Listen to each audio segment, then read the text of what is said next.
There's something strange about the way a school feels when it's empty. No laughter, no footsteps, no voices, just silence. But sometimes that silence doesn't feel right. Sometimes it's too quiet. And then you notice things that shouldn't be there. A locker left wide open, a phone buzzing on a desk, a door you swear was closed, now hanging halfway open. In schools across the country, there are moments that never make the news. Whispers in dark classrooms, shadows under the door, an alarm that goes off when no one's near the button. They call them lockdowns. A drill, a glitch, a false alarm. That's what they tell you. But for the ones who were there, the ones who had to hide in closets, under desks, behind locked doors, some of them saw something they can't explain. And some of them never talk about it again. Tonight, we tell their stories. Real people, real schools, and moments that still keep them up at night. This is 3 True School Lockdown Stories. It was just a drill. At least that's what they were told. 4th period, a normal Wednesday, music class. The kind of day where the clock moves slow and nobody wants to be there. Teacher stepped out for a minute, left the students to finish an assignment on their own. Quiet talking, phones out, heads down, and then the lockdown alarm sounded. Not a test tone, not an intercom announcement, just a sharp, sudden buzz, and the lights dimmed. The room went quiet. You could feel the shift. Everyone looked at each other, unsure. A few of the students laughed nervously, but no one got up. No one wanted to be the first one to ask, "Is this real?" They followed what they were taught. Turned off the lights, locked the door, hid in the corners, behind instruments, under the piano, against the walls, just like they'd practiced a dozen times before. But something about this one felt different. There was no announcement, no follow-up message from the front office, no teacher coming back through the door. Just silence. Too much silence. The kind that makes your ears ring. The kind that makes every sound, every breath, every creak feel like it's too loud. They waited. 10 minutes passed, then 20. And then a sound. A low note from the piano. Just one key, pressed softly. Everyone froze. The piano sat across the room. No one was near it. Then another note. Then a few more. Not a full song. Just pieces. Like someone was testing the keys. The student closest to the piano swears they didn't move. Swears no one in the room even breathed. But the piano kept playing. Slow. Scattered. Like a memory trying to find its way back.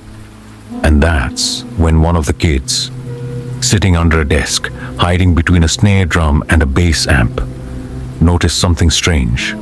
There was someone sitting at the piano, only. They weren't really there. Not directly. Not when you looked straight at it. But in the reflection, in the shiny black surface of the piano's lid, you could see them, sitting perfectly still, back turned, hands resting on the keys, just waiting. I tried not to look again, but I couldn't help it. I lifted my head just a little, just enough to peek over the edge of the cabinet. The piano was still open, still untouched, still empty, but not in the reflection. The figure was clearer now, more solid, like it was filling in, not just a shape anymore. You could see their arms, hands hovering just above the keys, fingers curled like they were ready to play. Their head was tilted slightly, as if they were listening to something I couldn't hear. And then, the music started again. Not just a few random notes this time. A melody, slow, haunting, almost sad. The kind of song you feel more than you hear. Everyone in the room was still frozen. You could tell by the breathing. Shaky, short, holding too long. One of the girls across from me. She covered her ears. She looked like she was about to cry. And then something else happened. The temperature dropped, not a little. It felt like walking into a freezer. Like all the heat got sucked out at once. I could see my breath. In that dark room with no windows open, I could see my breath. I looked down at my phone. No service, no Wi-Fi. Just a black screen and 2% battery left. I turned it off. Didn't want any sound. Didn't want to be the reason that thing turned around. Then, a sound. Not the piano. Not a voice. Not footsteps. The lid. That heavy wooden lid over the keys. It started to shut. Slow. With this soft creaking sound. Like the wood was tired. But as it lowered, in the reflection, the figure was still sitting there. Even as the lid blocked the keys. The shadow didn't move, didn't flinch, didn't vanish. It just sat. Still. Until the lid closed completely and the music stopped. Dead silence. No one moved. Not for minutes. Not until we heard it. Click. The doorknob. It jiggled hard. Once, then again, and then. A voice. Software from the hallway. A man's voice, muffled but clear, saying something like, "Just a minute." But we never heard footsteps. Never heard him leave. Just that one sentence. Then nothing. Nothing. Until the police arrived. 40 minutes later. When the police finally came, no one said a word at first. The principal walked in. So did 2 officers. They unlocked the door. The students came out slowly. Shaken. Silent. They were told it had been a miscommunication. That another school nearby had a real threat. And somehow their alert system got triggered too. That was the story. At least the official one. But what they didn't explain was the piano. One of the officers stayed behind, asked if anyone had touched it. No one had. Everyone said the same thing. The music just started on its own. They checked the room. Top to bottom. Nothing. No sign of anyone getting in or out. The door had been locked the entire time. From the inside. And no windows were broken. That's when they pulled the security footage. The hallway camera. Right outside the music room door, they played it back, minute by minute. From the moment the lockdown alert hit, until the moment police walked in. Nobody entered the room. Not once.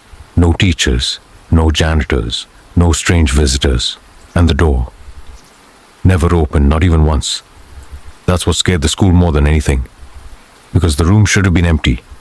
And yet, the students had all heard the same thing. Music coming from the piano. The same piano where, years earlier, a student had died. It was back in 2006. There'd been another lockdown. That one was real. An active shooter drill turned into the real thing. One student was left behind. In the music room. He thought it was just a drill. He didn't lock the door. Didn't hide. He never made it out. After that, the room was closed off for almost 2 years. Renovated, repainted. But the piano? They never replaced it. They just kept using it. Same bench, same keys, same scratches on the side. Some say the last song that kid ever played was still in the strings, waiting to be heard again. 3 days later, during 6th period, the same student who saw the reflection was sitting in a different class. Math, on the 2nd floor. It was just a normal afternoon. Until his phone buzzed. An airdrop request from someone named Unknown. He opened it. The image was grainy. Low quality, probably taken from a flip phone. It showed the music room. Dark, empty, except in the far left corner, reflected in the glass of the upright piano, was the same figure, sitting, still, looking directly into the mirror, and just above the reflection was a small white caption.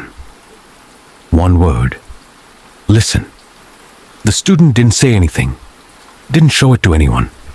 He just got up, walked out, left the school. He switched districts the following week.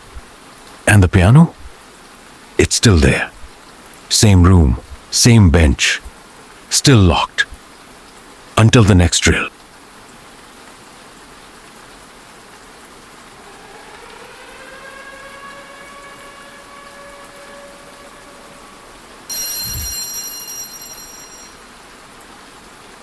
There are rules in every school. Fire drills, lockdowns, evacuations. Kids learn them by heart. Get under the desk. Lock the door. Stay quiet. Wait for the all clear. But what happens when the person in charge isn't following the rules? Worse, what if they're not even supposed to be there at all? It was just another Thursday. Small school, middle of Arizona. Nothing special on the calendar. No guests scheduled. No school events. Just a dry, cloudy morning with a bit of wind rolling in off the desert. Homeroom came and went. Then second period started. Science class. The students walked in and saw a man already standing at the board. He didn't say much, didn't write his name, just nodded once and told everyone to take their seats. They assumed he was the sub. No one questioned it. Not yet. But he didn't take attendance. Didn't open the lesson plan. Didn't even sit at the desk. Instead, he stood by the window, just watching the hallway, motionless, like he was waiting for something. And that's when the intercom clicked on. 3 short beeps, then the principal's voice. Attention staff, this is a lockdown. I repeat, this is a lockdown. Follow all protocol immediately. That's when things started to go wrong, because the man didn't lock the door right away. He hesitated, almost like he was listening for something. And when he finally turned the lock, he looked back at the students, expression blank, and said just one thing: don't move. Then he pulled the blinds down, shut off the lights, and stood in the dark with them. That's when the whispers started. One kid leaned into another. We don't have science today. You could feel it in the air. Something was off. The room went quiet, like the second you know a joke's not funny anymore. The man, the substitute, stood near the front of the room, his face hidden in the dark. He didn't say anything else. Didn't tell them what was going on. Just pulled the blinds tight and unplugged the classroom phone. One kid, Jake, whispered that this wasn't the usual protocol. Another kid swore they were supposed to be in gym, not science. No one could remember a schedule change. One girl pulled out her phone to text her mom. But he noticed, walked right over, didn't raise his voice, just held out his hand. She gave up the phone without a word. He stuck it in the supply cabinet, locked it. Then he started pacing, back and forth, across the tile. Each step slow, deliberate, like he was listening for something on the other side of the wall. He kept glancing at the door, then the ceiling, then the floor. One of the boys, sitting near the back, whispered, "Is this part of the drill?" No one answered. The man finally spoke again. Didn't even look at them this time. His voice was low and shaking, like he was trying not to panic. "Don't move," he said. "He can hear movement." Someone near the front let out a nervous laugh. Just a breath. And the substitute turned his head, slow and stiff. Then he walked to the door, not to open it, just to stand there, his ear almost touching the glass. And that's when he said something that chilled the entire room. He whispered, "He's in the hallway." No one moved. No one breathed. Whatever this was, it wasn't a drill. And whoever this guy was, he didn't belong there. He started talking to himself. The substitute, or whatever he was. He stood in the dark near the classroom door, whispering low, like trying to calm himself down. He's back again. Hallway man's back. He kept saying it, over and over. At first the students thought maybe he was trying to scare them, like some messed up joke. But he wasn't smiling. He wasn't even blinking. He pulled the rolling whiteboard across the front windows, blocking the small window on the door. Then he told everyone to sit on the floor, against the walls. "Keep your backs to the brick," he said. "He doesn't see you as well that way." Some of the kids started crying. No one said anything out loud, but the fear was real now. Too real. One boy, Dylan, tried to crawl toward his backpack to grab his phone. The man snapped, not loud, but fast. He was across the room in seconds.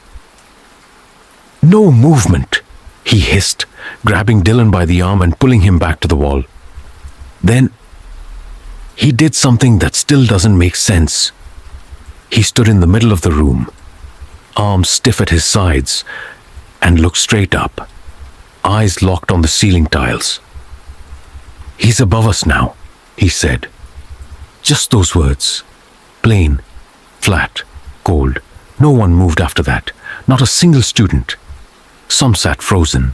Some buried their faces in their arms. One girl had her hands over her ears, eyes squeezed shut, and he just kept pacing, whispering, staring. Then, without warning, he turned off the AC unit at the back of the room, and in the silence that followed, everyone heard it. A sound from the hallway.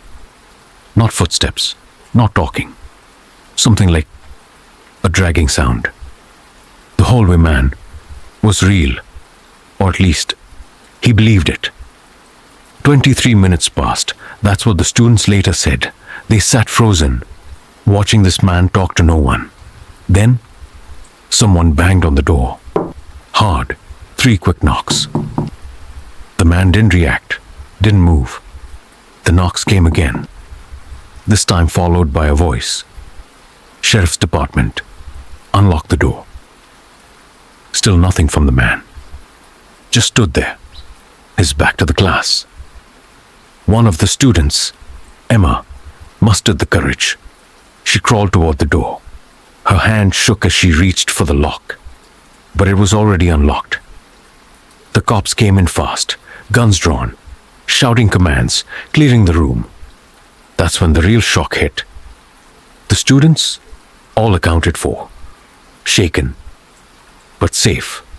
But the substitute? Gone. He wasn't in the room, not behind the whiteboard, not in the supply closet. Nowhere. Police thought maybe he ran out just before they came in. But there was no time, no exit. Only the locked door they opened themselves. The real teacher, homesick, had called out the night before. No substitute had been scheduled. None had checked in at the front office. Security footage was pulled that same afternoon. And that's when things got even weirder. At 7:48 a.m., the cameras caught someone entering the side gate of the school. No ID badge, no backpack. Just a man in a long tan coat, walking calmly toward the science wing. No staff, no parents. They paused the footage, zoomed in. His face barely visible, like the camera lens itself couldn't focus on him. At 9:04 a.m., the footage cuts, just for a second, then jumps to police arriving. No video of him leaving. None. Whoever he was, he came in and never left, at least not in the way anyone could understand. The school reopened the next day. The science room stayed empty for a while. Some kids refused to go back in there, Others acted like it never happened. But then, one of the students, Lexi, got an airdrop during lunch. It was a photo, low quality, grainy, a shot of their classroom, taken from the inside. You could see the piano in the corner, the same one used for school plays, but it wasn't the piano that made Lexi scream. In the reflection of the glass cabinet stood the man. The same tan coat, same still posture. Only this time, his face was clearer, barely human, not quite right, like someone trying to copy a face from memory and getting it wrong. Lexi deleted the photo, or thought she did. It kept showing up again. Each time, the man was closer. By the end of the week, her phone stopped turning on altogether. They never figured out who he was. The footage, still archived. The hallway, still there. And the science room, still gets booked every semester. But the tan coat, no one wears that anymore. It was just another cloudy Friday. You know the kind. Grey skies, cold air, kids counting the minutes till dismissal. Urban charter school, south side of Chicago. 3 floors, 1 basement, and a list of rules longer than most essays. They'd had drills before. Lockdown, fire. Even the fake ones where teachers test how fast you can hide under a desk. But on that day, April 15th, 2022, something went wrong. 9:47 a.m. A sharp buzz cuts through the intercom. Students expect the usual lockdown drill. They're used to it. This school's done 5 that year already. But this time, the voice on the speaker didn't say, "This is a drill." "Attention all staff, code black. I repeat, code black." Then nothing. No instructions, no follow-up, no, "Please, stay calm." Just silence. Students looked around, confused. Teachers locked the doors, shut the blinds. That was protocol. But some teachers, they looked scared. Not surprised. Scared. Down in the basement classrooms, things were already falling apart. The lights flickered, phones buzzed like crazy, texts, alerts, missed calls, and yet no cell signal. One student, Marcus, tried to call his mom, got voicemail. Another girl said her screen froze completely, wouldn't turn off, wouldn't unlock. 15 minutes in, the fire alarm blared, but the intercom came back right over it. Same voice, same tone. "Do not leave your room. Stay where you are. This is not a drill." The problem is, nobody ever trains you for that. When the alarms say run, but the voice tells you to stay. What do you trust? The noise or the silence? Some students joked about it later, said it must have been a glitch. But the ones who were there, especially the ones in the basement, they tell a different story. Because right after the power cut, something started moving in the ceiling. Basement classrooms were always cold. No windows, just cinder block walls, metal lockers, and that weird smell, like wet cement and cleaning bleach. That Friday, room B12 had 21 students. 2 were sleeping, 1 was texting. The rest were half listening to a film about ecosystems. Miss Walker, the teacher, was newer, young, still nervous. When the code black came on, she stood up too fast, knocked her chair over. She locked the door, turned off the lights, then told everyone to move to the back of the room, near the supply cabinets. Some kids laughed. They always laugh during lockdowns. It's a defense thing. But Miss Walker didn't laugh. Her hands were shaking. Bad. One of the kids, Darnell, said, "Miss, we just did one of these last week." She didn't answer. Then, silence. Then the fire alarm went off. A high-pitched, shrieking tone. The kind that drills into your ears and makes you want to run. Except the intercom came back. "This is not a drill. Do not leave. Stay where you are." That's when some of the students got scared. Not panic, not yet. But that nervous kind of silence, where everyone's thinking the same thing, but nobody wants to be the first to say it. Then the power went out, all at once. Just darkness. Emergency lights came on. Dim red bulbs in the corners of the room, casting weird shadows on the floor. Someone whispered, "It's probably just a glitch." Another voice shot back, "Then why isn't my phone working?" That's when they heard it, from the ceiling, above the vents. A sound that didn't belong, like metal shifting, like something crawling. No, dragging. Miss Walker stood up, walked toward the vent, and just froze. She said, "Everyone stay back." But by then, most of them had already heard the breathing. It wasn't fast, wasn't loud, but it was right above them. And it wasn't coming from any speaker. Miss Walker took a step back from the vent. Her face had gone pale. She mouthed something like, "Call for help."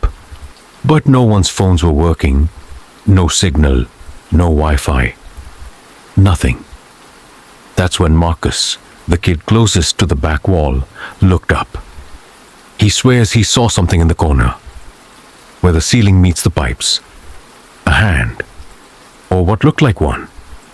Long, thin, dark, like it was soaked in something. It didn't move like a person. It just stayed there, resting on the vent edge, like it was watching. Then it started again. The dragging, louder this time, faster, like something crawling back and forth right above their heads, right above the drop ceiling. A girl in the back started crying. Miss Walker told her to be quiet. Emergency light flickers. Then the intercom buzzed again. But it wasn't the principal's voice this time. It was distorted, broken. "Do not come out. He's still inside." Silence again. Miss Walker tried to keep calm, but her voice was cracking.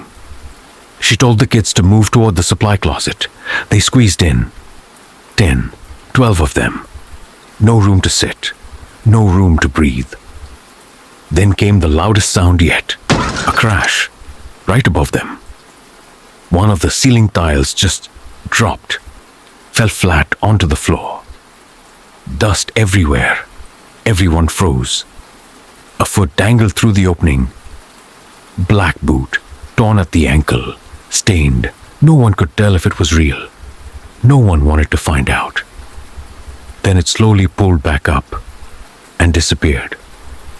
That same warped voice came through one last time. "Do not let him out." After 2 hours, the lockdown ended. Just like that, no warning. No all clear. The doors unlocked by themselves. Lights flickered back on.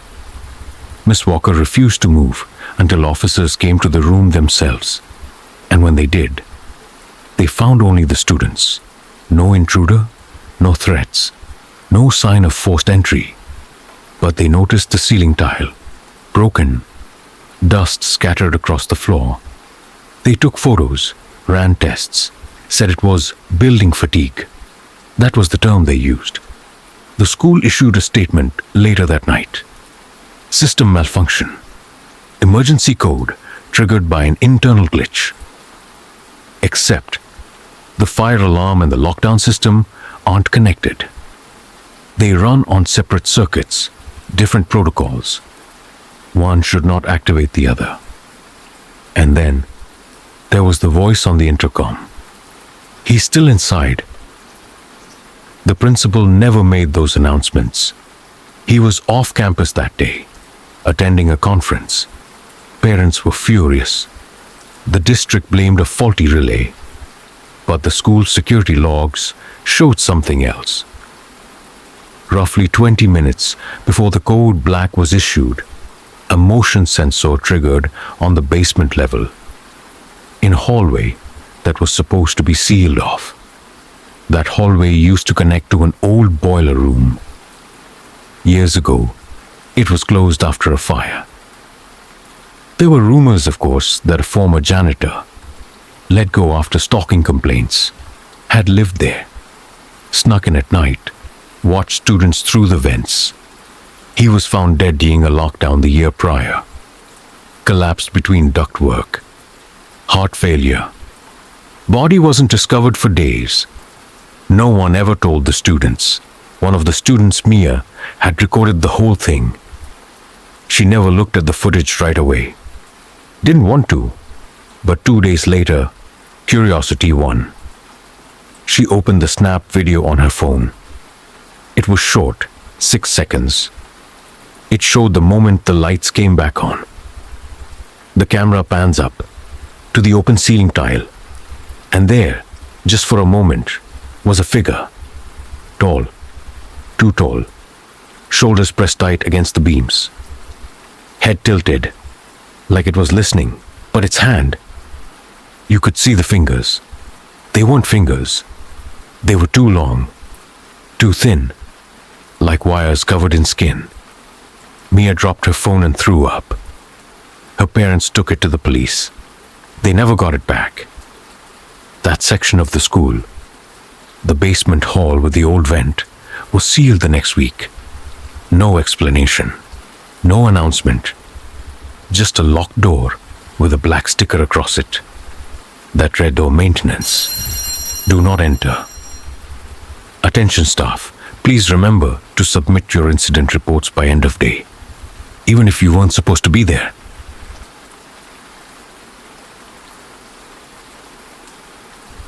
Three schools, 3 lockdowns, 3 stories that don't add up. Different places, different years. But they all share one thing.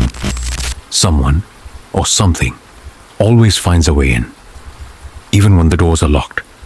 Tell me, have you ever had a lockdown that felt just a little too real? Lockdowns are meant to keep danger out, but sometimes the danger was already inside. 3 stories, 3 shadows in places meant to be safe, and maybe that's the scariest part, because no matter where you are, a hallway, a classroom, a locked room, you never really know who's on the other side of that door. Which story stuck with you the most? Have you ever had a lockdown that didn't feel right? Share your story in the comments.